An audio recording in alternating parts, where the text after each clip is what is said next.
Tuanze kwa kujifunza maneno ya Mungu. Tuanze kwa kujifunza maneno ya Mungu. Tutakuwa tuna muda mfupi sana, lakini ukinisikiliza kwa umakini unaweza kuleta jambo kubwa sana kwenye maisha yako. Tuanze. Ujumbe wangu unaitwa kuishibisha neema nafsi yenye kiu na njaa. Kuishibisha neema nafsi yenye kiu na njaa. Kama unaandika, andika. Ni ujumbe mrefu, lakini naamini unaweza kukutoa pahala pamoja kwenda pahala pengine. Kuishibisha neema nafsi yenye kiu na njaa. Siku kama hizi Mungu huwa ana makusudio yake maalum sana. Ukiona umepata neema ya kuweza kuwepo kwenye nyumba ya Mungu na ukakutana na ujumbe, ujue huo ujumbe unakuhusu moja kwa moja. Sasa naomba tuanzie kwanza kwenye maandiko kadhaa. Fungua pamoja na mimi kwenye kitabu cha Zaburi 107 mstari wa 1 na wa 9. Zaburi, fungua pamoja na mimi kwenye kitabu cha Zaburi 107 mstari wa 1 hadi wa 9. Zaburi 107 mstari wa 1 hadi wa 9. Hapo sasa ndipo napotaka tuanzie, lakini kabla ya kuendelea mbali sana, lazima kwanza tuelewe nafsi ni nini. 107 mstari wa 1 hadi wa 9. Sasa kama ambavyo nimeshawahi kufundisha, watu wamegawanyika kwenye makundi makuu matatu. Ukimwona mtu amekamilika, ujue ndani yake kuna nafsi, roho na mwili. Hebu sema nafsi, roho na mwili. Ina maana mtu amegawanyika kwenye vipande vingapi jamani? Vitatu. Kwa hiyo hiki ninachokizungumza hapa leo na dili na kitu kinaitwa nafsi.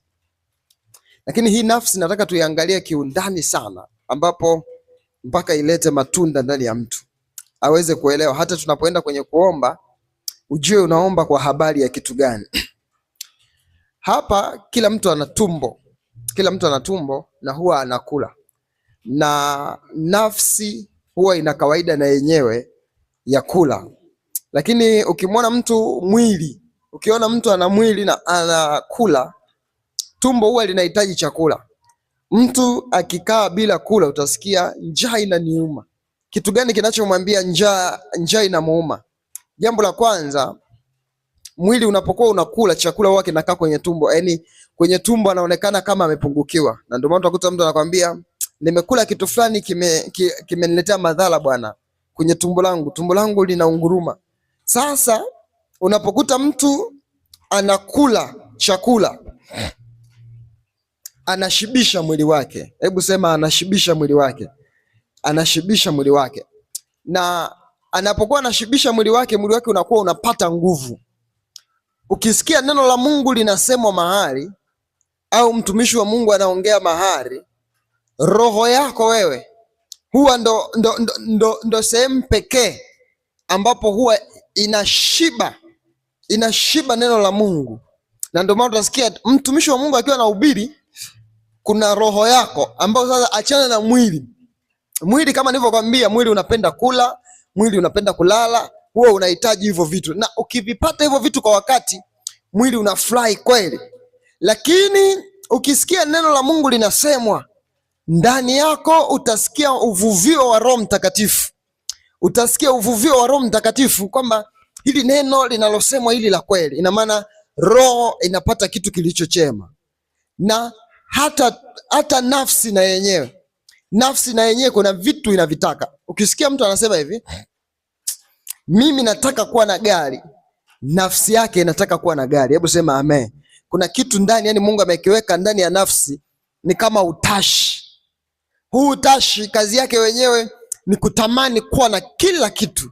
Sasa ndio maana nataka tuanze kwa kujifunza. Tuangalie kuna hicho kitabu cha Zaburi 107 na mstari wa kwanza. Lengo langu hapa mimi ni nafsi, na elimu inakaa katika nafsi. Tuanze sasa, tuanze mstari wa kwanza. Biblia inasema, mshukuruni Bwana kwa kuwa ni mwema, kwa maana fadhili zake ni za milele. Anasema, na waseme hivi waliokombolewa na Bwana, wale waliowakomboa na mkono wa mtesi. Mstari wa tatu inasema, akawakusanya kutoka nchi zote za mashariki na magharibi na kaskazini na kusini. Walitangatanga jangwani, katika njia ya nyika, hawakuona mji wa kukaa. Waliona njaa, waliona kiu, na nafsi zao ilikuwa zikizimia ndani yao. Naomba nirudie. Inasema kwenye mstari wa tatu, inasema akawakusanya kutoka nchi zote za mashariki na magharibi na kaskazini na kusini. Baada ya kuwakusanya, anasema hawa ni watu walitangatanga, na baada ya kutangatanga katika njia ya nyika hawakuona mji wa kukaa. Ina maana hawa ni watu ambao walikuwa wanatangatanga, na kwenye kutangatanga kwao hawakupata mahala pa kukaa. Baadaye anakuja anasema waliona njaa, waliona kiu, nafsi yao ilikuwa ikizimia ndani yao. Yaani mwili, kila kitu ni njaa, njaa ni mateso. Alafu baadaye inasema nafsi zao, yani ile nafsi, nilichokwambia nafsi ni utashi. Kile mtu ukisikia mtu anasema natamani kuwa na hoteli yangu, natamani kuwa na gari langu, natamani kuwa na elimu yangu, natamani kufanikiwa, natamani kwenda. Nafsi ndo njaa yake ile. Ile ndo njaa ya nafsi. Natamani kuwa na mashamba, natamani kuwa na mashamba 5, natamani kuwa mkulima mkubwa, natamani kuwa na magunia ya kutosha. Ukiona hivyo ni nafsi. Sasa hawa watu kwenye Biblia inasema walikuwa wanaona njaa, yani walipata njaa, waliteseka jangwani. Alafu bahati mbaya sana, kwenye njaa zao zote hizi na mateso yote haya, nafsi zao zikawa zimelala. Hebu sema amen. Nafsi zao zikawa zimelala, yani zimezimia, nafsi imezimia. Naomba tuende mstari wa 7. Inasema akawaongoza katika njia ya kunyooka, wapate kwenda mpaka mji wa kukaa, na wakamshukuru Bwana kwa fadhili zake na maajabu yake kwa wanadamu. Mstari wa 9, maana huishibisha nafsi yenye shauku, nafsi yenye njaa huijaza mema. Tunaanza kuona walikuwa wanaenda jangwani, hawana chakula, wanahangaika, wanateseka, ila Bwana alipowaona akawaongoza. Na baada ya kuongoza, baadaye anasema kwa mstari wa 9 inasema maana huishibisha nafsi. Kwa nini Mungu kabla ya kukupa kwanza chakula anaishibisha kwanza nafsi? Naomba sasa twende tena kwenye kitabu cha Mhubiri. Hapo baadaye nadhani utanielewa vizuri zaidi. Kitabu cha Mhubiri sura ya 6 na mstari wa 3. Mhubiri sura ya 6 na mstari wa 3. Biblia inasema mtu akizaa watoto 100, akizaa watoto 100, akaishi miaka mingi, yani ana watoto 100, akaishi miaka mingi, nazo siku za maisha yake ni nyingi, lakini nafsi yake haikushiba mema, tena ikiwa zaidi ya hayo amekosa maziko. Mimi nasema heri mimba iliyoharibika kuliko huyo mtu akizaa watoto 100 akaishi miaka mingi, nazo siku za maisha yake ni nyingi, lakini nafsi yake haikushiba mema. Naomba uelewe hiki kitu, nafsi yake haikushiba mema. Hebu sema nafsi yake haikushiba mema. ila ana kila kitu, sisi tumeelewana. Ana watoto 100, alafu kwenye watoto 100 ameishi miaka mingi, alafu nafsi yake haijashiba mema. Nafsi yale matamanio kwamba bwana, mtoto natamani wanangu wasome, natamani mimi niwe na elimu, natamani nijenge nyumba, natamani nifanye hivi, natamani nifanye hivi, natamani nifanye hivi. Mhubiri anasema yani mtu akizaa watoto 100 akaishi miaka mingi, alafu nafsi yake yale mema hayajatokea, yani haijashiba, nafsi haijala, nafsi haijapata kile kitu ambacho kinatakiwa. Anasema ni heri mimba iliyoharibika kuliko huyo. Ina maana ameenda mbali sana, yani anamaanisha ni mara 100 usingezaliwa, anamaanisha ni mara 100 yani usingezaa, yani na usingeishi miaka mingi. Nafsi mimi waka najiuliza ndio maana unakutaka, kuna maiti zingine zinakaga msibani zinalia. Umesha kusikia maiti inalia? Nashangaa maiti inatoa machozi. Watu wanasema bana, mimi na hizi inakuwa nafsi yake haijashiba mema. Hebu sema amen. Nafsi ni ile matamanio, natamani watoto, natamani wasome, natamani. Kumbe hiki kitu Mungu ametuwekea, na hata sio dhambi kwamba ukisema ile natamani. Mungu anachotaka kile unachokitamani kabla hujamaliza mwendo kiwe kimetimia. Amen. Sio, umeelewa? Yaani kabla hujamaliza mwendo, Mungu anatamani ile shauku ya watoto wako wasome, ile shauku ya watoto wako waishi maisha mazuri, ile shauku ya kujenga, ile shauku ya kufanikiwa, ile shauku ya kusafiri. Mungu anataka kabla hujamaliza mwendo viwe vimefanya nini? Vimetimia. Na ndio maana yeye anachofanya, anaishibisha kwanza nafsi. Anasema ni heri mimba iliyoharibika. Mungu huyu, tuangalie tena kwenye kitabu cha Methali. Methali 13 na mstari wa 25. Methali 13 na 25. Rakapasu tushandarabakaba. Kitabu cha Methali 13 mstari wa 25.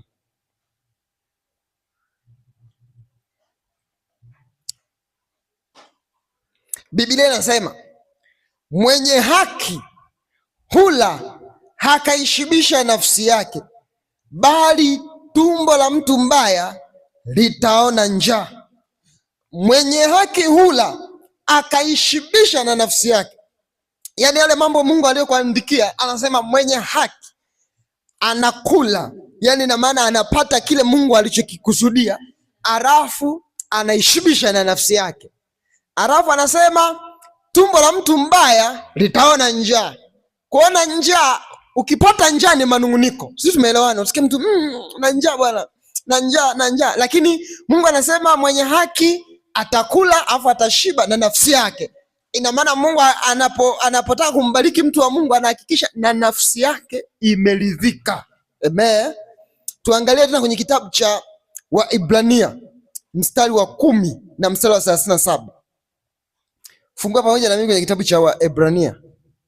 Waraka wa Ebrania 13, Waebrania 10. No. Waebrania, kitabu cha Waebrania 10 mstari wa 37 hadi 39. Inasema, kwa kuwa bado kitambo kidogo sana, yeye ajaye atakuja wala hata kawia. Nani huyo? Yesu.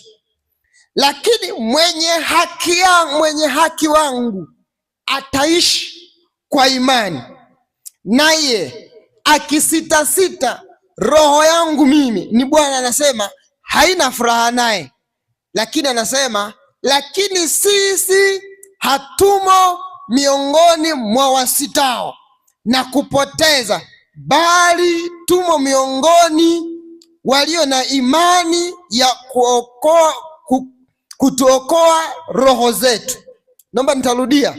Inasema mstari wa 30, inasema lakini mwenye haki ataishi kwa imani. Hebu sema imani. Ukiwa na imani, nafsi yako inashiba. Na ndio maana kwa nini mtu hana ila ana matumaini ya kupata? Huwezi ukawa huna alafu ukawa na matumaini ya kupata pasipokuwa na imani. Kwa hiyo lazima kwanza uwe na nini? Na imani. Na ndio maana Mungu anachofanya, anaamua tu, anajua Bwana, jambo la kwanza nimfanye mtu huyu nafsi yake ishibe kwanza, lakini kwenye kushiba kwake nimwaminishe kwamba mimi nipo na nitakuja kumchukua baadaye. Na ndio maana Biblia inasema hivi, siku moja Yesu anawachukua wanafunzi, wanamuuliza, je, hivi tukikufuata tutapata nini? Anamwambia hivi, duniani mtapata mara 100, lakini kule mbinguni mtapata uzima wa milele. Tunaanza kwanza kupata picha, kumbe kile kitu unachokiwaza au unachotaka kiwe ni Mungu amekikusudia kiwe, ila wewe unakichukulia kuwa kama mawazo. Nimekuja kukwambia ile shauku unayowaza kwamba natamani niende mahala fulani, natamani wanangu wasome, natamani kiwango changu cha kumjua Mungu kikue, ile sio dhambi. Ile ni shauku ambayo Mungu ameiweka ndani yako na anatamani iwe vile vile. Ukiona unakutana na vipingamizi, ujue huyo ni shetani, anatakiwa kupigwa. Na wewe unatakiwa uchukue tu neno moja anaposema Bwana, duniani mtapata mara 100, alafu baadaye mtapata uzima wa milele. Ina maana kumbe Mungu alikuwa ni wa muhimu sana. Anajua kwamba unatakiwa kupata duniani mara 100, alafu baadaye upate uzima wa milele. Shetani anachotaka ukipata, anataka upate chini ya 0, alafu baadaye upate uzima wa milele. Hebu sema nimekataa kwa jina la Yesu. Hebu sema nimekataa kwa jina la Yesu. Nafsi yangu mimi imeshiba mema kwa damu ya Yesu. Hebu sema amen. Sasa fungua pamoja na mimi tena, nina maandiko kama mawili nataka tukayamalizie. Fungua pamoja na mimi kwenye kitabu cha Malaki 3 na mstari wa 13. Kitabu cha Malaki rakapasundo shandarabakapa. Fungua pamoja na mimi kwenye kitabu cha Malaki 3 mstari wa 13. Biblia inasema, maneno yenu yamekuwa magumu juu yangu, asema Bwana. Kumbuka nimekusomea andiko linalosema roho yake ikisitasita sina furaha naye. Inasema tena, maneno yenu yamekuwa magumu juu yangu, asema Bwana. Lakini ninyi twasema maneno, tuseme maneno juu yako kwa namna gani? Maneno yenu yamekuwa magumu juu yangu, Bwana asema. Lakini ninyi mwasema, tumesema maneno yako kwa namna gani? Ni Mungu anasema mmenisema. Hebu sema mmenisema. Mungu anasema mmefanya nini? Mmenisema. Ila wanadamu wanamuuliza. Sijajua kwa nini Malaki, hao watu wa Malaki walikuwa wanauliza sana maswali mbele za Bwana. Bwana anasema mmeniibia. Wenyewe hao mmeniibia kwa namna gani? Hapa baadaye anasema mmenisema. Baadaye hao wanadamu wanasema tumekusema kwa namna gani? Anasema sasa mmesema kumtumikia Mungu hakuna faida. Ni kweli. Kuna mtu anaweza akakaa mahali akasema kama kuomba, meomba sana, mepiga sana mimi, mefyeka sana mimi. Bwana sasa anaangalia akasema, Bwana mmesema kumtumikia Mungu hakuna faida. Na akasema hivi, na tumepata faida gani kwa kuyashika maagizo yake na kwa kwenda kwa huzuni mbele za Bwana wa majeshi? Anasema Bwana mmenisema hivi. Mungu anawaambia wale, anambia mmenisema kwamba kuna faida gani za kushika amri zangu? Alafu tunapokuja mbele zako huwa tunakuja kwa huzuni. Alafu mstari wa 15 anasema, na sasa twasema ya kwamba wenye kiburi ndio walio heri. Kuna mtu anakaa anasema yani ambao hawajaokoka ndo heri, ambao hawasali ndo heri. Anasema wenye kiburi kuwa ndo heri, naam watendao uovu ndio wajengwao, naam wamjaribio Mungu ndio waponywao. Kuna mwingine anakaa hapa anasema mimi nimekaa kanisani kwa muda mrefu ila siponi. Ila kuna kengine kanakuja tu kanamjaribu Bwana kidogo, kamepona, kameondoka. Alafu anasema na watendao maovu ndio wajengwao. Unashangaa mtu mwovu kama kuna namna anajengwa. Mstari wa 16 inasema, ndipo wale waliomcha Bwana waliposemezana wao kwa wao, naye Bwana akawasikiliza, akasikia, na kitabu cha ukumbusho kikaandikwa mbele zake, kwa kuwa kwa ajili yao walimcha Bwana na kulitafakari jina lake. Mstari wa 17 inasema, nao watakuwa wangu, asema Bwana majeshi, katika siku ile niifanyayo, naam, watakuwa hazina yangu, hasa mimi nitawaachilia kama vile mtu amwachiliaye mwanaye mwenye kumtumikia. Ndipo mtakaporudi nanyi mtakapopambanua kati ya mwenye haki na muovu, na yeye amtumikiaye Mungu na asiyemtumikia Mungu. Hebu sema amen. Umeelewa hiki kitu? Kama utakuwa umenielewa basi. Kama hujanielewa, majeshi, kama hujanielewa, Edina, kama hujanielewa, nani kama hujanielewa, hutawahi kuja kunielewa tena. Iko hivi,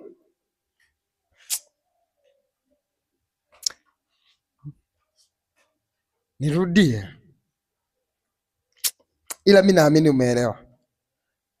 Kwenye kitabu cha Malaki watu wanasema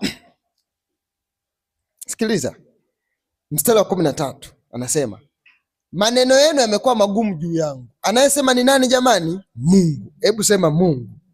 Mungu kule mbinguni anasema, mama Mengi, maneno yako yamekuwa magumu juu yangu. Alafu mama Mengi anamjibu Mungu, anasema, tumesema maneno magani juu yako? Bwana anasema, mmesema kumtumikia Mungu hakuna faida. Na tumepata faida gani ya kuyashika maagizo yake? Ya kwenda kwa huzuni mbele za Bwana wa majeshi. Biblia haijawahi kudanganya, amen. Anasema hivi, hawa watu wanachokizungumza, anasema mmesema kumtumikia Mungu hakuna faida. Alafu baadaye anasema kwa kuyashika maagizo yake na kwenda mbele zake kwa huzuni. Yaani ile mnavyoenda kwa huzuni, mnakuwa nani, roho zenu zinaumia. Anasema sasa, baadaye akamjibu. Lakini baadaye mstari wa 10 anasema, Mungu anakuja anamwambia, ndipo mtakaporudi nanyi mtapambanua kati ya mwenye haki na muovu, kati ya amtumikiaye Mungu na asiyemtumikia. Kwenye lawama zote, manunguniko yote, Bwana anakuja baadaye anachola mstari, anasema, Bwana wanangu, mimi baadaye huwa kuna siku niliyoiumba, baadaye utakuja kupima mzani kati ya ambaye anayemtumikia Mungu na asiyemtumikia Mungu. Nikwambie, kuna faida kubwa sana za kumtumikia Mungu. Endelea kumtumikia Mungu hata katika hali yoyote unayopita, kwa jina la Yesu. Mungu ataishibisha nafsi yako, Mungu ataishibisha kiu yako. Utashangaa Mungu anakupa nguvu ya kupenya kwa jina la Yesu. Haleluya. Hebu sema amen. Sasa fungua pamoja na mimi tena kwenye kitabu cha Luka. Kwenye kitabu cha Luka tumeanza kuona, fungua pamoja na mimi kwenye kitabu cha Luka 18. Kitabu cha Luka 18.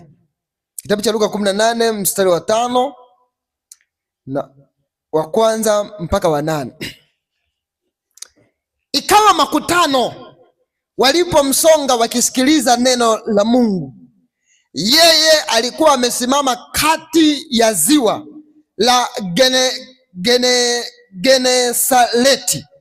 Anasema akaona vyombo viwili vimekaa kando ya ziwa, lakini mvuvi wametoka, wanaosha nyavu zao. Akaingia katika chombo kimoja, Yesu akaingia katika chombo kimoja. Hata alipokwisha kunena, aliwaambia Simoni. Anasema akaingia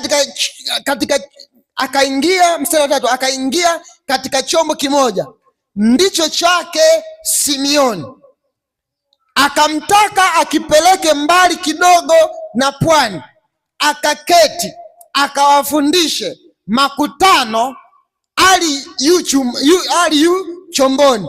Yesu ameenda mahali ambapo wamekaa wavuvi. Wavuvi wakimaliza kuvua huwa wako na mahali wanaweka, wanatia nanga, wameweka pale nani zao, merikebu zao, viboti vyao.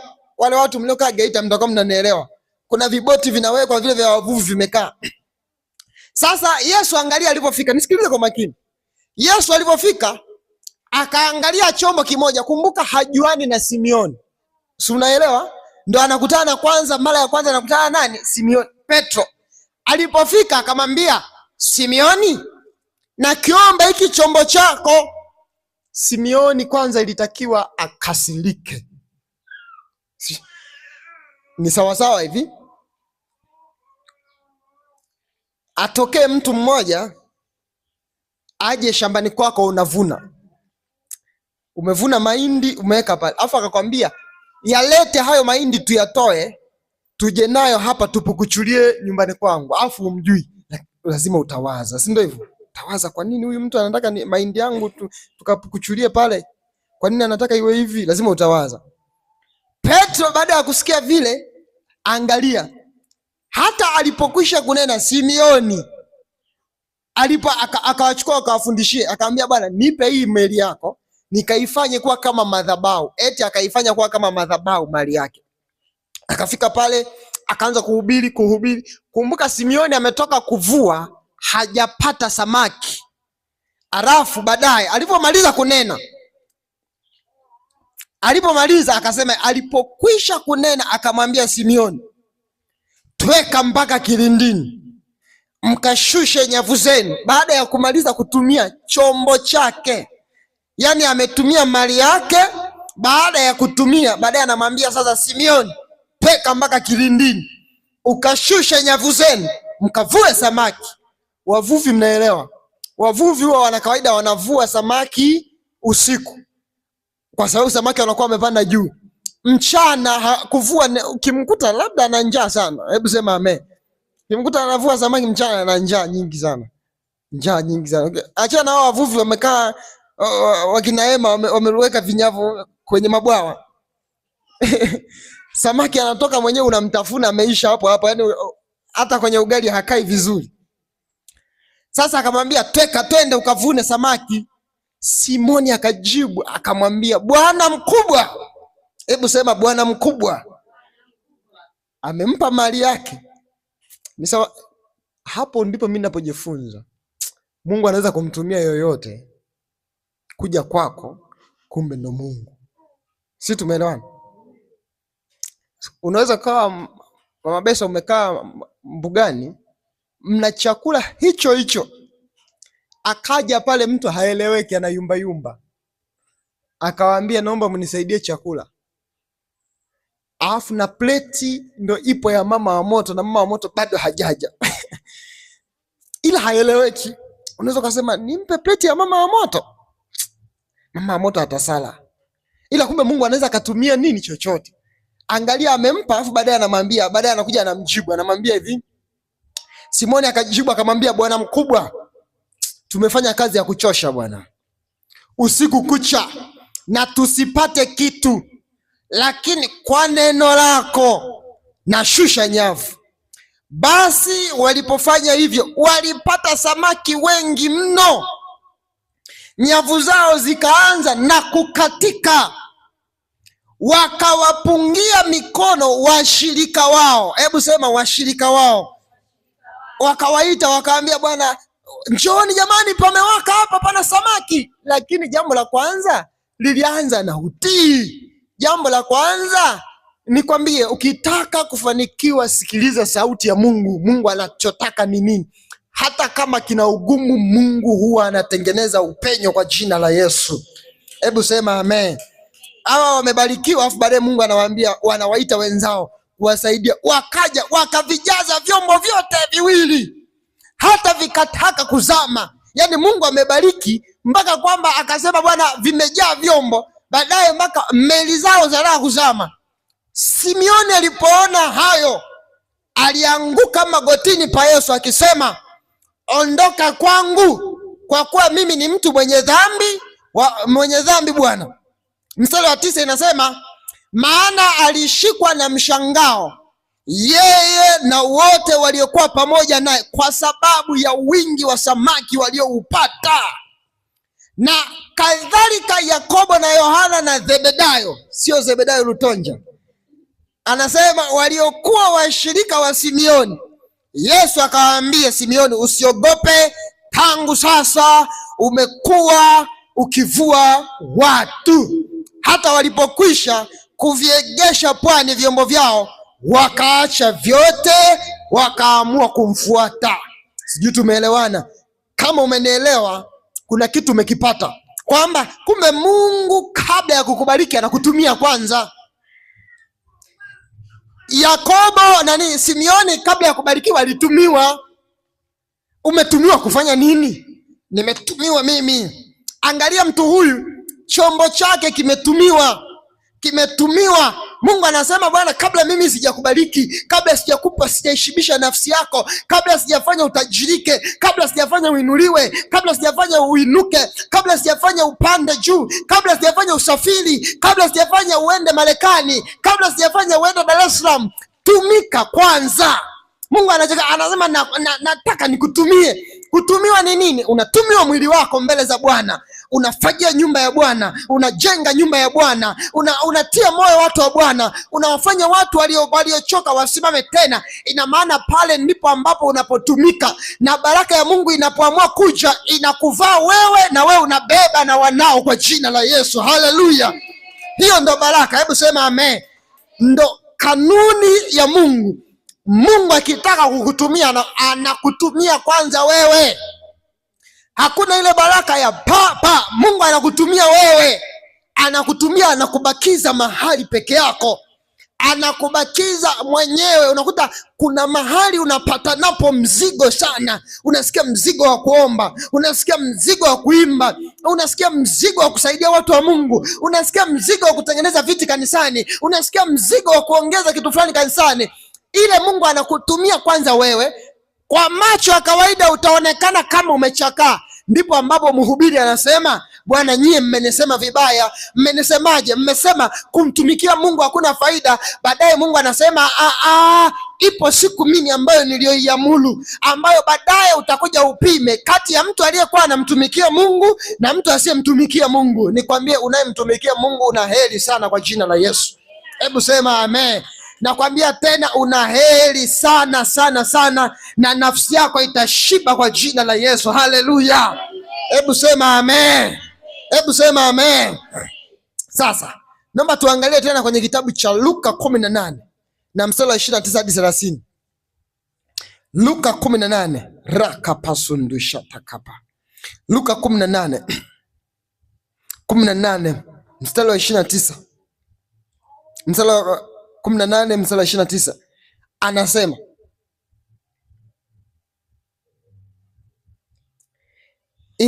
ikawa Yesu alipokaribia Yeriko, mtu mmoja kipofu alikuwa ameketi kando ya njia akiomba sadaka. Mstari wa 29 inasema hivi, akamwambia, hakika nawaambieni, hakuna mtu aliyeacha nyumba, mke na ndugu na wazazi kwa ajili ya ufalme wa Mungu asiyepokea zaidi mara nyingi katika zamani hizi na katika ulimwengu ujao, yaani uzima wa milele. Akamwambia, hakika nawaambia, hakuna mtu aliyeacha nyumba, mke na ndugu au wazazi au wana kwa ajili ya ufalme wa Mungu aliyepokea zaidi mara nyingi katika zama hizi na katika ule ulimwengu ujao, yaani uzima wa milele. Hapa nadhani tumepata kitu. Hebu sema amen. Sasa ili uweze sasa kunielewa sana, ili tuweze kumalizia rakapa soto shantara bakapa. Fungua pamoja na mimi tena pale kwenye kitabu cha Mhubiri. Tuanzie hapo. Mhubiri sura ya ngapi jamani? 6 mstari wa 3. Nisikilize kwa makini sasa. Mtu akizaa watoto 100. Hebu sema mtu akizaa watoto wangapi? 100. Nisikilize. Anasema mtu akizaa watoto 100 akaishi miaka mingi. Nitolee mfano mtu. Tuseme hivi, Biblia inavyosema sasa, inavyomaanisha. Monica akizaa watoto 100 akaishi miaka mingi na siku za maisha yake nyingi, lakini nafsi yake haikushiba. Kumbuka mwanzoni nimetoka kukwambia nafsi ndio inahifadhi. Ukisikia mtu nataka kufanikiwa, nataka kuwa tajiri, hiyo ni nini? Nafsi. Ndio njaa ya nafsi. Hakuna mtu anayeweza kuishibisha nafsi yako zaidi ya Mungu peke yake. Amen. Na ndio maana unaweza ukampa mtu mashamba. Unaweza kumpa mtu mashamba, ukampa mbolea, ukampa kila kitu, na bado kile ulichonacho mkononi akawa anakitaka. Akikimaliza tena bado anataka, na akitajirika tena anataka na uhai wako. Nafsi ya mtu, hakuna mtu unaweza kuishibisha nafsi ya mtu wewe. Nafsi ya mtu inashibishwa na Bwana peke yake. Amen. Hasa ile nafsi, ukisikia mtu nataka kusoma, nataka kufanikiwa, nataka kuwa mkulima mkubwa, natamani kuwa na eka 10, natamani kuwa na eka 20, ile nafsi iko hai. Natamani niwe na nyumba yangu, natamani nijenge nyumba ya pangaji, natamani nijenge hoteli, natamani nijenge ukumbi hapo Uloa, maana ukumbi hazipo, nijenge ukumbi wangu mzuri wa kukodisha, naweka vyoo ndani wa kisasa, umepambwa wa moja kwa moja, na kila sherehe labda 500, ile nafsi yako ndo ina matamanio haya, na ndo njaa yake. Sawa sawa na mwili ulivyokuwa una njaa ya kula. Mwili ukila tu unatulia, na nafsi na yenyewe iko hivyo. Ukiona mtu anasema mimi sitaki kufanikiwa, sitaki kuenda mahali, ujue nafsi yake imelogwa. Sasa Biblia inamfananisha mtu ambaye ameishi miaka mingi na hajatimiza kile ambacho nafsi yake inataka. Biblia inasema ni heri mimba iliyoharibika. Hebu sema amen. Mhubiri mwana anaongea jambo baya. Jamani, jambo baya zuri baya. Yaani eti Mama Besa, Mungu anasema usipopata kile ulichokuwa unakitaka, nafsi yako ikifikia umeishi miaka 100 na kitu, alafu hujatimiza, ni heri usingezaliwa. Umeelewa? Hivi Mungu anamaanisha, kumbe Mungu anachotaka, anataka duniani tupate mara 100, na tukimaliza baadaye mara 100 tupate uzima wa milele. Natamani kila mtu hapa endelea kuwa na shauku ya kutafuta. Endelea kuwa na shauku ya kutafuta fedha, endelea kuwa na shauku ya kujenga, endelea kuwa na shauku endelea kuwa na shauku ya kumtafuta Mungu bila kuchoka, endelea kuwa na shauku ya kufanikiwa. Nikwambie hiyo shauku ni Bwana ameiruhusu kwa jina la Yesu. Hebu sema amen. Hiyo shauku ni Bwana amefanya nini? Ameiruhusu. Mwingine anakuambia kuna vimaneno vipo. Nasikia mchungaji unahubiri, kwa nini usiwape andiko kwamba tajiri ni ngumu sana kupita kwenye ufalme wa mbinguni kama nini? Tundu la nini? Na sindano. Nikwambie kitabu cha Wakorinto sura ya 2 mstari wa 8 na wa 9 inasema, kwa maana mmeijua neema yake Kristo, jinsi ambavyo aliamua kukosa nyumba ili mama mengi yawe yana nyumba. Umeelewa? Jinsi ambavyo Yesu aliamua atembea mguu ili Besa amiliki Land Cruiser. Anasema Bwana, ndivyo ambavyo mimi niliamua nitembee, nisiwe na duka ili wewe unifungue duka, ili mimi niwe na kanzu moja ila wewe uwe na kanzu za kutosha. Ina maana Mungu, na ndio maana anasema hivi, yeye ni Mungu anayetupa nguvu za kupata utajiri. Hebu sema amen. Ina maana nafsi yako ikiwa iko hai, kuna vitu utavipata na uwezi ukaingia katika manunguniko. Hebu sema kwa jina la Yesu, Bwana Yesu, unipe neema mimi. Hebu sema unipe neema mimi ya kuweza kukufuata wewe katika kila nyakati, katika jina la Yesu, katika jina la Yesu. Nafsi yangu, shiba mema ya Kristo. Hebu sema shiba mema ya Kristo. Hebu sema shiba mema ya Kristo, kwa damu ya Yesu, kwa damu ya Yesu.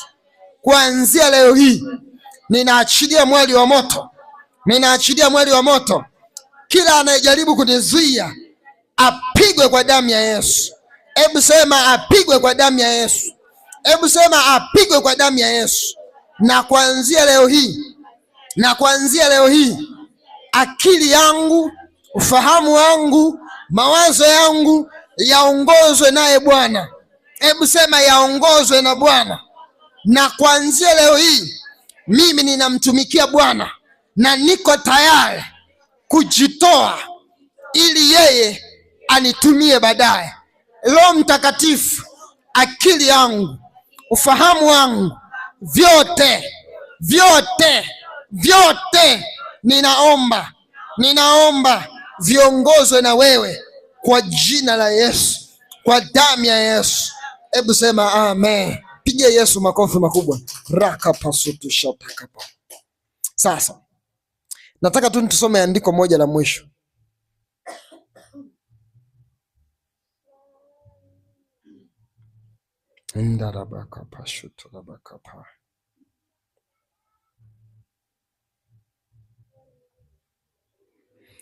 Kitabu cha Mhubiri sura ya 6 mstari wa 1.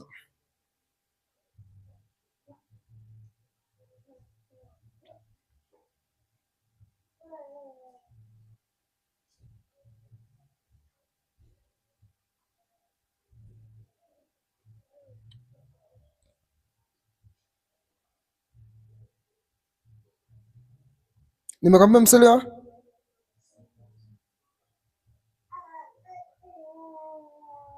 nani? Nimekwambia kitabu cha Mhubiri sura ya 10 twende mstari wa 5. Tumalizie hapo. Biblia inasema liko ba. Hebu sema liko ba. Ina maana jambo baya. Hebu sema baya. Anasema liko ba nililoliona chini ya jua, nalo ni kama kosa litokanalo kwake yeye atawalaye. Mstari wa 6, ya kuwa upumbavu umewekwa pahala pa juu sana, na wakosaji hukaa mahala pa chini.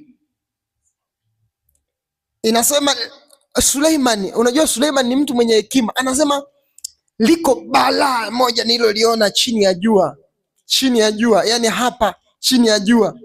Anasema ameona upumbavu umewekwa pahala pa juu sana. Hivi ukitaka kuwa mwalimu unayopendwa na watoto, asikudanganye mtu. Ukisema umenyooka hivi, hakupendi mtu. Hata mimi sipendi mwalimu aliyenyoka hivi. Au nyinyi mnapenda? Basi amenyoka hivi, akija mwalimu umechelewa namba, afu wewe pita siku nyingine. Au watoto wanampenda, au yule anacheza na watoto anawashika pua mara ndere. Yaani kuna namna ambayo dunia imetengenezwa, ukifanya kitu cha kipumbavu unapendwa. Umeelewa?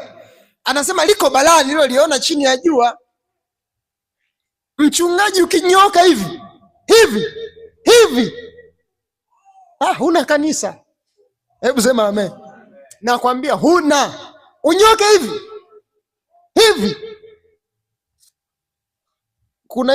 Kuna siku moja nimeshangaa, mchungaji mmoja kanisa fulani akasimama, mchungaji wake alikuwa anazini.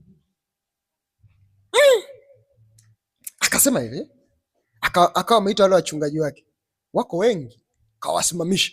Alipowasimamisha akamwambia sasa, akaanza kuongea pale. Nikwambie Ukiwa umekaa unashuhudia nje ni nzuri, ila uwe wewe. Hebu vaa uhusika, hata kama huyo kweli mchungaji amefanya, hebu vaa huo uhusika wewe ndo uwe huyu mchungaji mbele ya watu. Huyu mtu ana makanisa mengi kweli, ana makanisa mengi, yuko Kenya, makanisa Tanzania na kila nchi anayo mengi. Akasimamisha mhubiri wake akamwambia, wewe kwa nini ulikuwa unafanya hivi na hivi na hivi na hivi, na uthibitisho anao, ila anauanika mpaka kwenye media. Watu wanakaa, ila unaelewa wanaokaa ni waaje? Anayekaa ni yule aliyefanyiwa kile kitendo. Sikiliza, iko hivi, ikitokea mimi sina wachungaji, ikitokea mchungaji wangu amedondoka,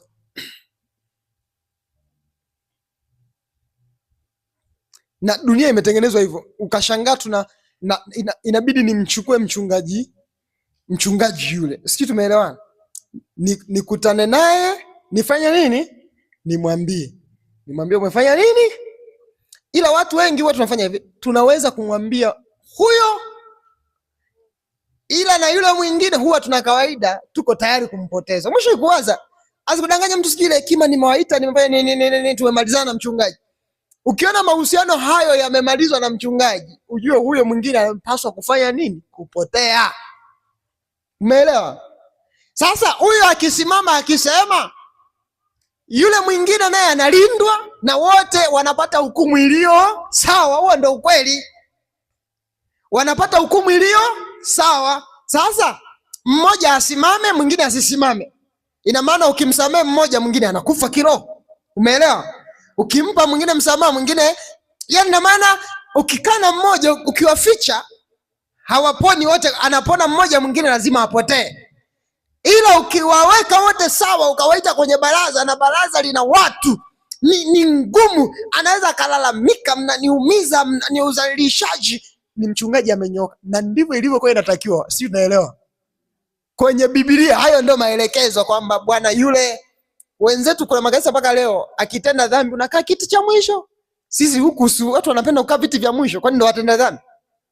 Kwetu makanisa mengine ukikaa kiti cha mwisho unajulikana wewe ndio mtenda dhambi, kwamba ameambiwa awe anakaa kiti cha mwisho kule, miaka anapata miaka hiyo, au anapewa miezi hiyo, anakaa pale nje. Ukiwa umenyooka hivi, hakuna mtu anayeweza kukupenda. Kwani hata kwa wana wasafu, ukiwa umenyooka hivi, kanajisikia na kenyewe kanajiona. Mwenye nyumba umenyooka hivi, hakuna. Ndio maana Biblia inasema hivi, ndio maana huyu mhubiri anasema, nimeona jambo moja, ya kuwa upumbavu umewekwa pahala pa juu sana, nao wakwasi hukaa mahala pa chini. Anasema, mimi nimeona watumwa wamepanda farasi, yani watumwa nimeona wanaendesha magari, na wakuu wakienda kwa miguu juu ya nchi kama watumwa. Jamani, anasema mimi nimeona. Hebu sema mimi nimeona. Sasa usiseme mimi nimejiona, hebu sema mimi nimejiona.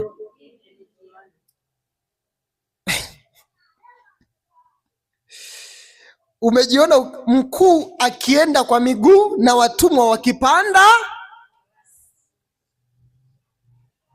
Yani Biblia inasema mimi nimeona. Ili ni balaa. Upumbavu umewekwa pahala pa juu. Watumwa ambao walipaswa kuwa watumwa wanatembea juu ya gari, ila wakuu wanaenda kwa miguu. Wanaenda wapi kwa miguu? Waza unakoendaga.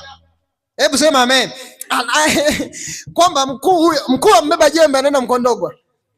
Mkuu yuko mkuu anasema mimi ndo nimeona. Nikwambia mwanangu, hebu sema amen. Natamani sana utashi wako hakuna jambo gumu kama kumuelewesha mtu. Yani kuna kitu ambacho mimi nimekibeba hapa, ambacho nataka nifanye nini, nikuambie wewe. Hakuna jambo gumu kama hilo. Hivi unaelewa? Kwa nini jambo gumu? Kuna mwingine anaelewa tofauti yani. Kuna siku moja mimi naelewa, ukifundisha jambo mwingine analimeza tofauti. Siku moja tumeenda kwa baba, kuna maelekezo ametupatia, ile tumepewa tu yale maelekezo. Mhubiri mmoja akatoka Jumapili akaita watu, akaanza kufyatua, kuyamwaga yote tuliyoambiwa, akatandika. Tulipewa taswira ya miaka 5, 6, 7 baadaye. Yeye akajua ni leo. Alipofika akaanza likajaa, yani pakatibuka tena, ikabidi tena turudishwe tena makao makuu tena, kwa sababu mmoja ameharibu. Umeona, baba alikuwa anamaanisha kingine. Sasa mwingine anawaza, angalia mwingine atakapokuwa anawaza, akiniona akiwa ameshika jembe, akiniona anakimbia, anajiuliza baba alilisema je? Sisemi hicho.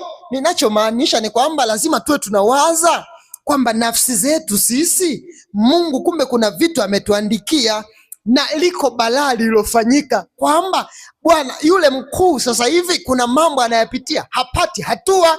Wewe ukishaona vile, usilichukulie mhubiri kana kwamba amekuhubiri. Hebu sema amen.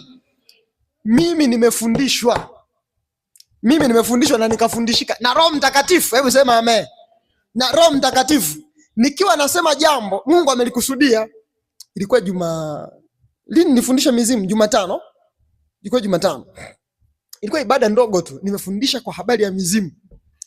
Lakini unajua, ukiwa unafundisha, wale wahubiri mnanielewa, ukiwa unafundisha unajua anayekuelewa ni yule, anayekuelewa yule, anayekuelewa yule, anayekuelewa yule yule. Mmeshawahi kuona ukikaa unafundisha unajua yule akuelewi, yule anaelewa.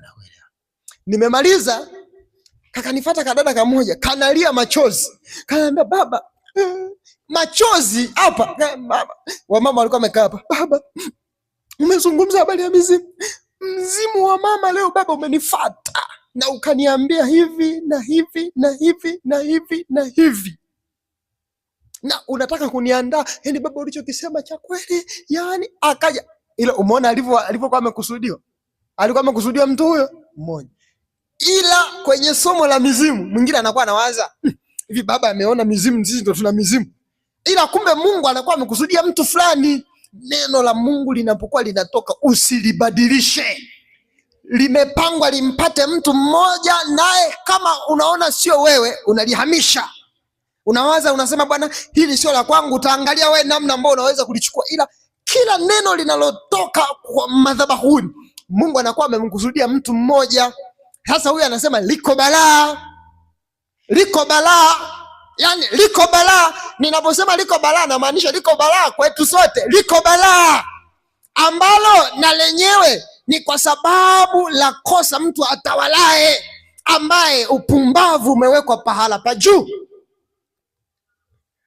Ukitaka kuwa kijana mwimbaji au na nikitaka kuwa waimbaji, kuna siku moja kuna kaka mmoja, wangapi tulikuwa kwa Maria hapa kwenye uimbaji, kuna dada kaka mmoja ana tabia, alipofika anacheza kike anafanya nini? Ani tabia ziza, akifanya vile anapata hela kuliko wale walionena kwa lugha. Yani anafanya zile tabia yani kuna namna anajibinua, akijibinua watu wanapenda ule ujinga. Yani jamani, wanamtunza. Afike pale Steve rakapashata, wanaanza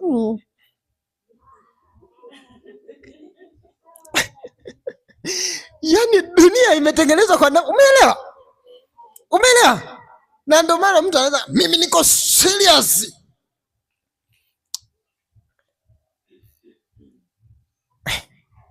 Anasema nimeona watumwa wamepanda farasi na wakuu wakienda kwa miguu juu ya nchi kama watumwa.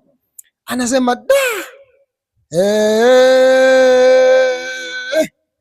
baadaye anakuja kutoa hukumu, sura ya 8 mstari wa 8, anasema mwenye kuchimba shimo atatumbukia ndani yake, naye abomoaye boma nyoka atamuuma.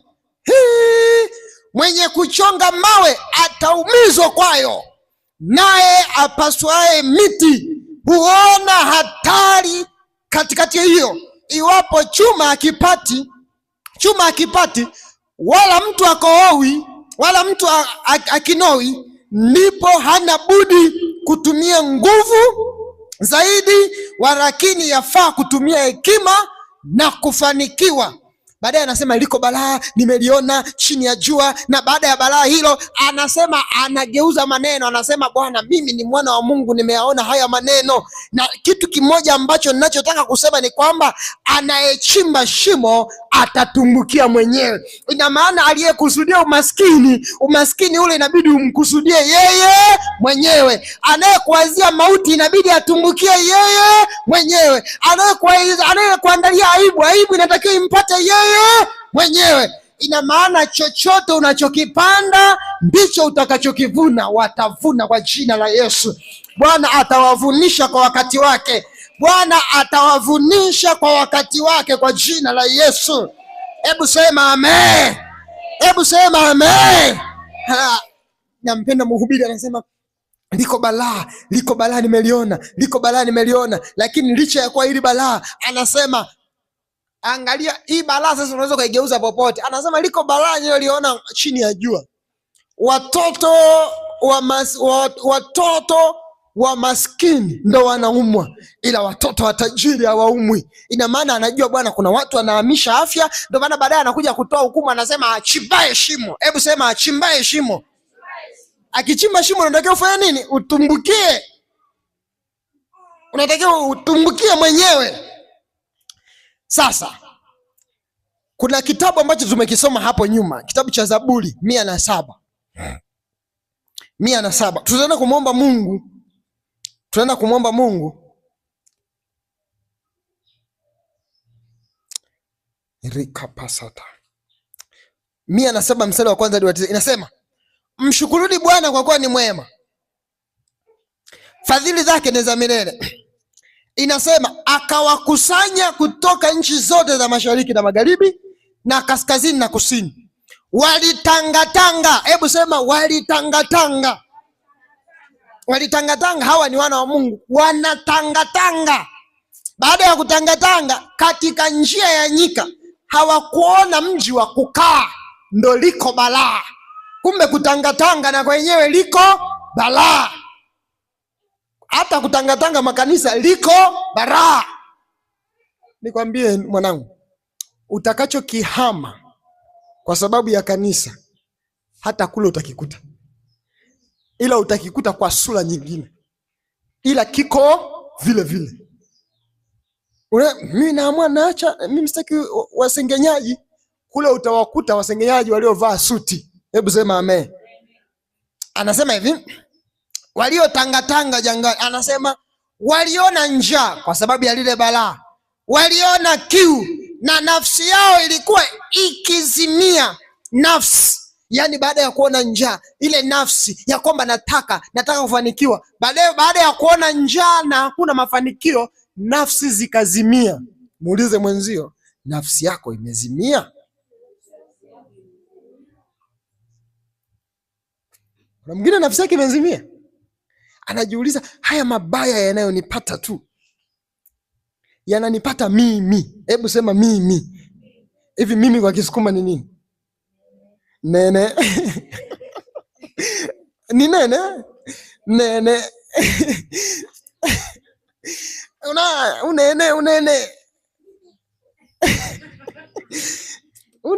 Unaanza kuwaza, ya unene hii. Anasema baada ya kuona kwamba ni unene, hebu sema amen. Baada ya kutangatanga jangwani katika njia na nyika, akaona unene, akaona njaa. Nafsi yake ikafanya nini? Ndugu zangu, hata kama mabaya yawe yanakuja kwako, ndio hiyo yanaitwa nini? Unene. Yawe yanakuja kwako unene, nafsi yako haitakiwi kuzimia. Amen. Nafsi yako haitakiwi kufanya nini? Kuzimia. Umekaa hospitali, mwanao anaumwa, madaktari wanakupa majibu ya ajabu, usianze kulia. Usianze, jamani, Mungu amenionaje? Nafsi yako kama hii nafsi yako bado, endelea, muamini Mungu. Hebu sema amen. Anasema nafsi zao zilizimia ndani yao. Kuna watu wanatembea ila walishazimia ndani. Kuomba hawezi akaomba, nafsi yake ilishafanya nini? Ilishazimia, ishalala ndani. Na ukiona mtu nafsi yake imezimia, kisikia mtu mimi nimeamua, nimepambana sana, nimeona mafanikio hamna, nimeamua kukaa. Ndugu zangu, hakuna wanaolima mahindi wanafanikiwa? Hakuna wanaolima haya tunayochoma wanafanikiwa? Ukisikia mtu anakwambia nimefika mwisho, nafsi yake imezimia. Amen. Nafsi yako, mimi nyumba mimi siwezi kujenga, umri umeenda. Nafsi yako imefanya nini? Jenga chumba kimoja hivyo hivyo, akieleweki, Mungu atakubariki, unakipiga lipu. Ukishakipiga lipu, kwani sio Marekani hapo? Hauishi hivi. Nyumba nayo kama Mama Besa, ukiingia ndani ya simenti au pale kwa Mzee Hamisi, wewe ya kwako ya tope, ukiipiga simenti haifanani naye. Ina vumbi. Ukikaa ndani si simenti na wewe.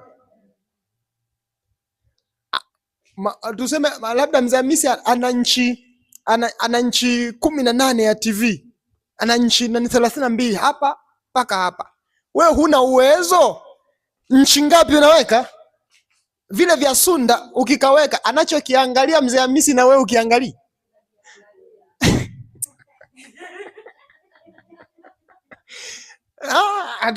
Haukiangalii kabisa. Mzee Hamisi akikaa pale ameangalia na badilisha channel, tamthilia, na wewe zimo. Au unaangalia na kama umetulia. Na ndio maana Biblia inasema mtu ambaye nafsi yake haikushiba ni bora asingezaliwa. Ina maana kama ndio hivyo basi, Mungu akupe neema ya nafsi yako, ile haja yako unayotafuta uipate kwa jina la Yesu. Yaani ile haja uipate. Usimalize mwendo bila kufanya nini? Kuipata. Mzee Hamisi akiangalia na umeangalia. Akifanya hivi, mama, yani chumba kimoja tu kichukue vizuri, jenga vizuri. Mwingine anawaza baba, hali ngumu. Nikwambie, usitake. Maskini tuna shida moja, hebu sema amen. Maskini tukipata hela huwa tunakimbilia kujenga. Dakika hiyo moja unasikia nimepata 2,000,000, nimeanza ujenzi. Ujenzi unaishia kwenye boma, hawezi tena kumalizia mpaka nyumba inadondoka. Tajiri anajenga kitu alicho na uwezo nacho, anapiga na hesabu kabisa. Ndio maana tajiri akianza, msije mkasema Freemason alishakaaga, akakaaga miaka 5, anapigaga tu hesabu na tathmini. 6 anapigaga hesabu na nini? Na tathmini. Baadaye ndo anaanza kuja kujenga. Usijenge kitu huna uwezo nacho. Mnashangaa Loda ameweka msingi, amepata 4,000,000. Ndio ya 4,000,000. Ameweka msingi huo, mnafika mnaingia chumba cha kwanza hiki hapa, cha pili hiki hapa, cha tatu hiki hapa. Hiki cha nani? Hiki cha kwangu, hiki cha mjukuu, hiki cha wageni, hiki madhabahu. Madhabahu hiki cha mnaanza Loda. Unamwangalia Loda, utaweza kumaliza? Ila matajiri akikaa anapiga tathmini, anamaliza kila kitu. Na ndo maana wenzetu yanafanikiwa. Hebu sema amen. Unakuta limekaa mtu linawaza hapa niweke frame. Hebu waza, kuna frame moja inajengwa pale kama Kariakoo yani. Ila angepata mtu ambaye anakurupuka, anaijenga afu ananyamaza. Linakuwa boma, guest, kila kitu havieleweki, vinaisha, baadaye inakuja linajengwa linaisha. Lakini angalia pale, mtu anajenga leo, kesho rangi, kesho hiki, kesho hiki. Nataka nafsi zetu zisitangetange. Hebu sema amen. Na hakuna kuzimia. Mwambie mwenzio hakuna kuzimia bwana. Mwambie na acha unene.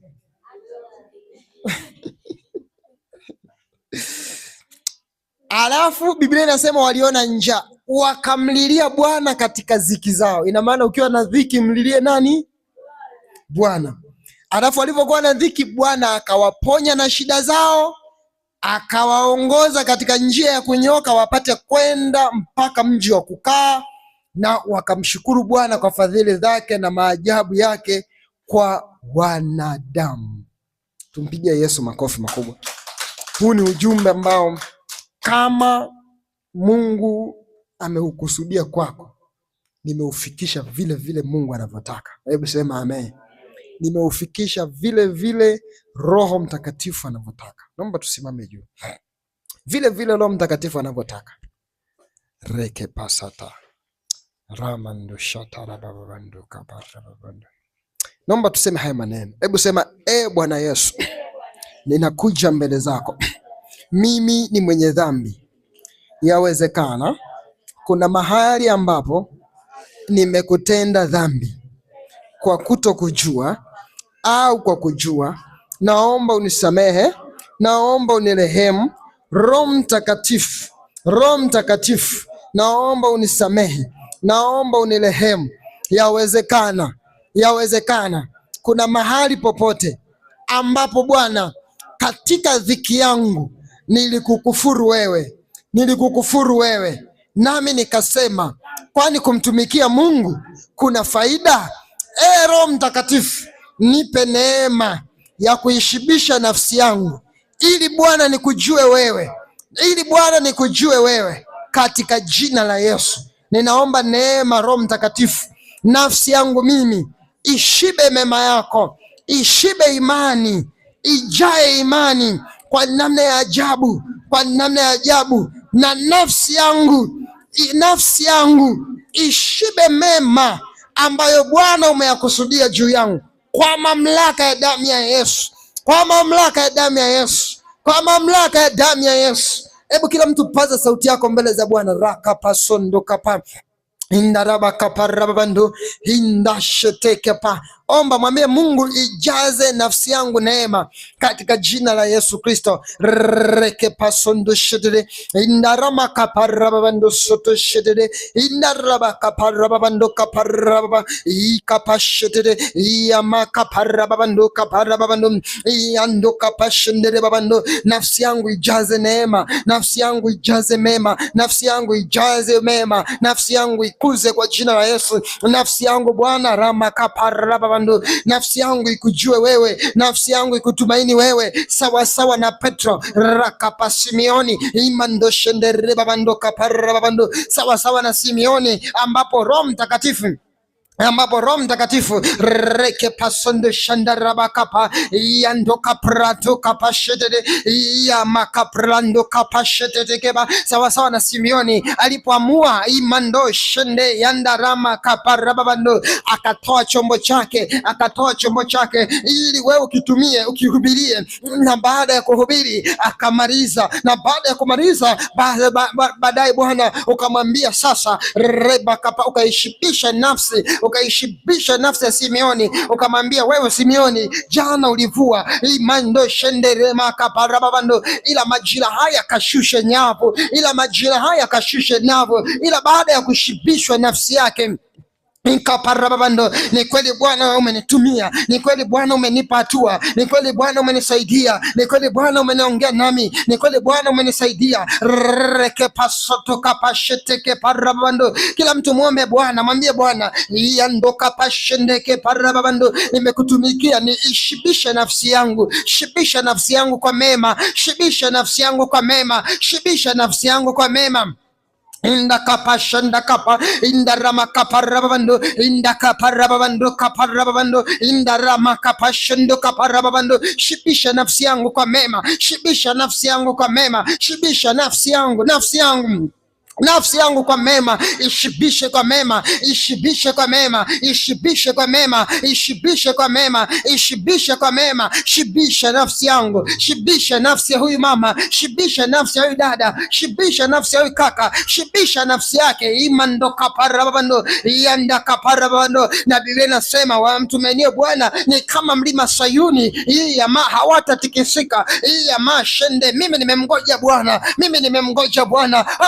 Hawa tuliopo hapa tumemngoja mfalme wa amani, tumemngoja Jehova, Tumemngoja mfalme amani, tumemngoja Jehova. Reke pashanda kaparabando yanda kaparabando ramamando. Lakini maandiko yanasema liko balaa nililoliona chini ya jua, nalo ni kosa kama yeye yule atawalae, ambayo nimewaona watumwa wakipanda farasi ya bakapasheteke parabando yandeke brada kabajedeke branda kaba yendeke branda kaba rabando, na wakuu wakienda kwa miguu ya mashete yanda rama mamando. Na hili ni kosa kwake yeye atawalae kwa mamlaka ya damu ya mwana kondoo. Na maandiko yanasema katika kitabu hicho ya mashende wa Mhubiri sura ya 10 na mstari wa 10 na hii ya mashata yanda rama mamando inasema, achimbaye shimo atatumbukia mwenyewe kwa mamlaka ya damu ya mwana kondoo. Kwa mamlaka ya damu ya mwana kondoo, kila aliyechimba shimo la kutumbukiza nafsi yangu atumbukie yeye. Kila aliyechimba shimo la kunifanya kwa dhaifu atumbukie yeye, adondoke yeye, apigwe yeye, atekete yeye, aangamizwe yeye, aharibiwe yeye, afyekwe yeye, ata moto yeye, kwa mamlaka ya damu ya mwana kondoo. Aliyesababisha umaskini, aliyesababisha balaa, aliyesababisha mateso, aliyesababisha kushindwa, aliyesababisha anguko, aliyesababisha niteseke, aliyesababisha nifilisike, aliyesababisha niishiwe, moto kwa damu ya mwana kondoo, moto kwa mamlaka, moto kwa mamlaka ya damu ya mwana kondoo. Reke pashanda kapa yandoka pashanda kaparabando yamanda kaparabando yandeke pashanda kaparabando. Moto kila upande kwa mamlaka jina ya Yesu, moto kila upande kwa mamlaka jina ya Yesu. Nafsi yangu hii ya mashete amanda, kwa kitabu cha Mhubiri kinasema yandoka pashanda kaparabando yanda kaparabando. Mtu akizaa watoto 100 akaishi miaka mingi, na ikiwa nafsi yake haikushiba mema, anafananishwa na mimba iliyoharibika. Ya mashete yanda kapashende kepa yanda randa kabrada yedeke brada yada kabre baba shata rema kabrada ya makabre mashende kabra yande ya bakabre mashende. Nafsi yangu ishibe mema, nafsi yangu ishibe mema, nafsi yangu ishibe mema, nafsi yangu ishibe mema, nafsi yangu ishibe mema, nafsi yangu ishibe mema, nafsi yangu ishibe mema. Ya makaparabando ya ndakaparabando ya ndakapre mama shendeke branda kapa ya ndakapre mama mashete ya ndakapa shendeke ba ya ndakapa shendeke parabando ya ndakapa shendeke ba. Nafsi ya mtu hapa ishibe mema, ishibe mema, ishibe mema, ishibe mema, ishibe mema, yale mema aliyokusudia Bwana. Ya mashendekeba, ile nafsi yenye uhitaji na nyumba, Mungu aipe kwa mamlaka ya jina Yesu. Ile nafsi ina uhitaji watoto wasome, Bwana aiwishe. Ya makapashendekeba, na wakamata sasa kila anayezuia, na mshika sasa kila anayezuia, na mkamata sasa kila anayetuzuia kwa namna yoyote, kwa kutumia uchawi, kwa kutumia madawa, kwa kutumia ushirikina, moto mteketeze. Ya mashetekeba, teketea, teketea, teketea. Biblia inasema usimwache mwanamke mchawi aishi. Kila uchawi uliotumwa, kila ushirikina uliotumwa, kila madawa, kila madawa yaliyotumwa, kila madawa yaliyotumwa, kila mashetani yaliyotumwa ili yanisimamie, ili niwe ni mtu wa kukosa, sawa sawa na Simeon. Imakapashanda kaparabando. Kuanzia tarehe leo nageuza yale mabaya, nageuza yale mabaya, nageuza yale mabaya, nageuza yale mabaya, nageuza yale mabaya, nageuza yale mabaya. Imakaparabando yandakaprebashata imakapar Rababa yamashedere yamasotokapa yamakapashondo kaparabando. Moto kwa damu ya Yesu, moto kwa damu ya Yesu, moto, moto kwa damu ya Yesu, moto kwa damu ya Yesu, moto kwa damu ya Yesu. Reke pashanda kapa, ninatuma mwali wa moto, ninatuma mwali wa moto, ninatuma mwali wa moto, ninavamia kuzimu. Ya masheteke parabando ya ndakapashende keba. Nimejua kiangu, nimejua kiangu. Ya masheteke ba, kumbe natakiwa kuwa na shamba. Nimejua kiangu, kumbe natakiwa kuwa na nyumba. Nimejua kiangu, kumbe natakiwa kuwa na afya. Nimejua kiangu, kwa maana tumejua neema yake Kristo. jinsi ambavyo yeye alikufa akiwa maskini ili sisi tupate kuwa matajiri kwa mamlaka ya damu ya mwana kondoo, tajiri wa afya, tajiri wa mali, tajiri wa kuinuliwa, tajiri ya masheteke pashandaka parabando. Kila aliyekaa mbele fyekwa, kila uchawi uliokaa mbele yangu teketea, teketea, teketea, teketea, teketea, teketea. Rakapa yandakapa shendekeba yandakapa shendeke parabando yandakapa shendoka parabando. Moto kwa damu ya Yesu. Hamtaka mliokaa mbele yangu teketea wote, mliokaa mbele teketea wote. Muwe ni wachawi teketea, muwe ni waganga teketea, muwe ni wasoma nyota teketea, muwe ni wasihiri teketea, kila mtu teketea. Aliyekaa mbele kama kizuizi teketea. Achie njia mwana Mungu apite, achie njia mwana Mungu apite, achie njia mwana Mungu apite, achie njia mwana Mungu apite, achie njia mwana Mungu apite, achie njia mwana Mungu apite, achie njia mwana Mungu apite.